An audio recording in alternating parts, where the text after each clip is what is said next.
বাড়িতে যখন মোচা আনে অনেক সময় মোচার ভিতরে অনেকগুলো কলা হয়ে যায়, সেগুলোকে ফেলে না দিয়ে এইভাবে মাছের ঝোল করে খেতে পারো। আর যদি হয় সামুদ্রিক মাছ তাহলে তো কোনো কথাই নেই। শীতকালে এরকম মাছের ঝোল করে খেলে তার মুখে লেগে থাকার মতো স্বাদ।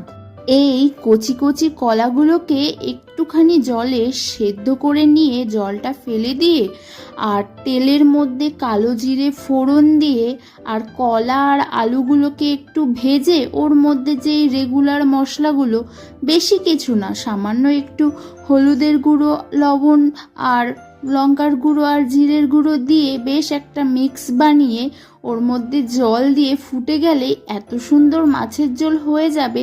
তোমরাও খেয়ে বলবে যে না, সত্যি একটা সুন্দর মাছের ঝোল খেয়েছি। আমি তো খাই, তোমরা কে কে খেয়েছো আমাকে অবশ্যই